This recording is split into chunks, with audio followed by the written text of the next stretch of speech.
finally back after vacation, and I wanted to read you the next chapter. I thought I'd come outside. It's so beautiful now.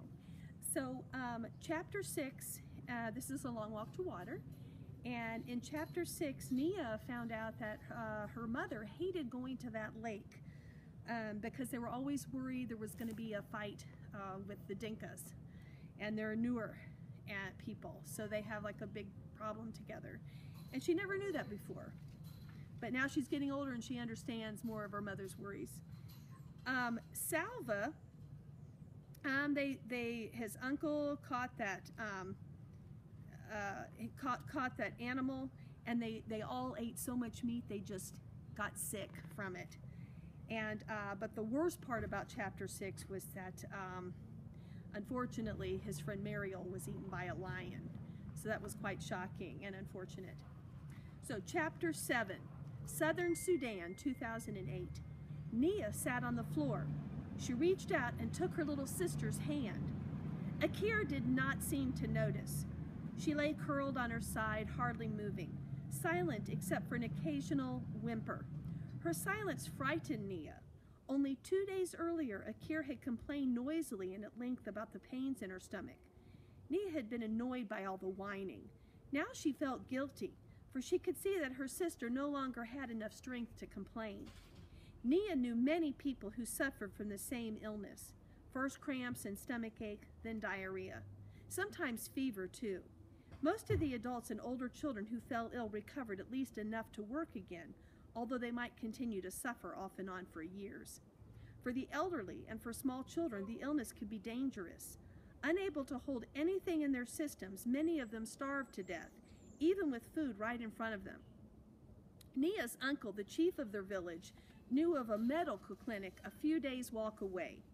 He told Nia's family that if they could take Akir there, doctors would give her medicine to help her get better. But a trip like that would be very difficult for Akir. Should they stay at the camp and let her rest so she might heal on her own? Or should they begin the long, hard walk and hope they reached help in time? Southern Sudan, 1985. The walking began again. Salva shook with terror, inside and out. He clung to Uncle like a baby, or a little boy, hanging on to his hand or shirt tail when he could, never letting Uncle get farther than an arm's length away. He looked around constantly. Every movement in the grass was a lion stalking, every stillness a lion waiting to spring. Mariel was gone, vanished into the night. He would never have wandered away from the group on his own. His disappearance could mean only one thing: lion.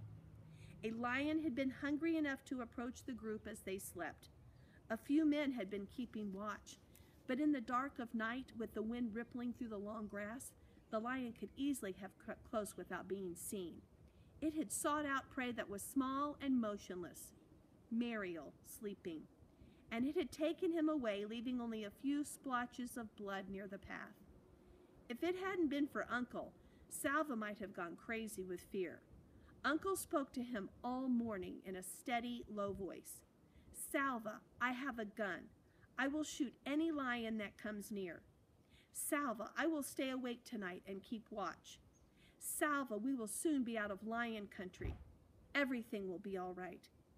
Listening to Uncle, hurrying to stay close to him, Salva was able to make his feet move despite the cold terror throughout his whole body. But nothing was all right. He had lost his family, and now he had lost his friend as well. No one had heard any screaming in the night. Salva hoped with all his heart that the lion had killed Mariel instantly, that his friend hadn't had time to feel fear or pain.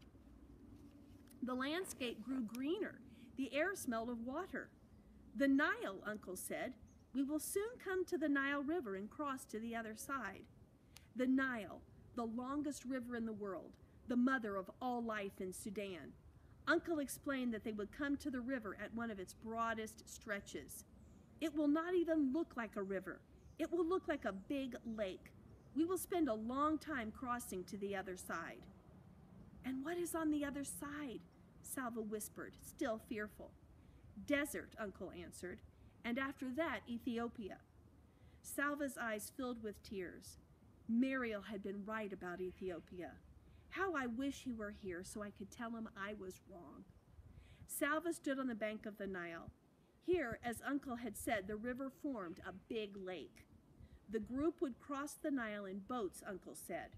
It would take a whole day to reach the islands in the middle of the lake, and another day to get to the far shore. Salva frowned. He saw no boats anywhere. Uncle smiled at Salva's puzzled expression. "What? You didn't bring your own boat?" he said. "Then I hope you are a good swimmer." Salva lowered his head. He knew that Uncle was teasing, but he felt so tired, tired of worrying about his family, tired of thinking about poor Mariel, tired of walking and not knowing where they were going. The least Uncle could do was tell him the truth about the boats.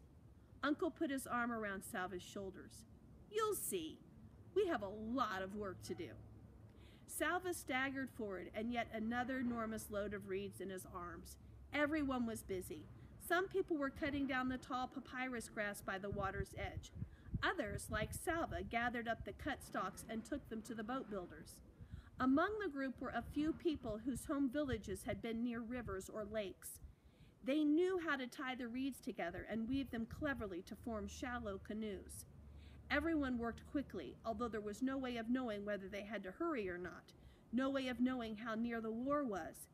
The fighting could be miles away, or a plane carrying bombs could fly overhead at any moment. It was hard work running back and forth between those cutting and those weaving, but Salva found that the work was helping him feel a little better. He was too busy to worry much. Doing something, even carrying big, awkward piles of slippery reeds, was better than doing nothing. Every time Salva delivered a load of reeds, he would pause for a few moments to admire the skills of the boat builders. The long reeds were laid out in neat bunches. Each end of a bunch would be tied together tightly. Then the bunch of reeds was pulled apart in the middle to form a hollow, and the two sides were tied all along their length to make a basic boat shape. More layers of reeds were added and tied to make the bottom of the boat. Salva watched, fascinated, as little by little the curve of a prow and low sides grew from the piles of reeds. It took 2 full days for the group to build enough canoes. Each canoe was tested. A few did not float well and had to be fixed. Then more reeds were tied together to form paddles. At last, everything was ready. Salva got into a canoe between Uncle and another man. He gripped the sides of the boat tightly as it floated out onto the Nile.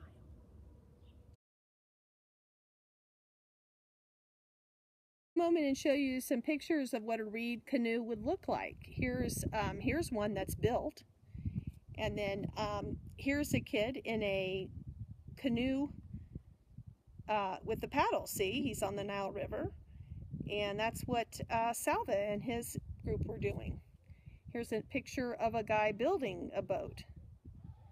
Okay, he's doing those. And here's another one. I'm just showing you a few. I just did a quick search on the internet, and here it is on the banks of the Nile there. And that's what they look like. And he would be carrying these big, there they are, kind of piled up, some more of them. They're ready to go. And there they are in the river on some rafts. So you can see that Salva had his work cut out for him carrying all those reeds around. And we'll see what happens when he crosses the river in the next chapter.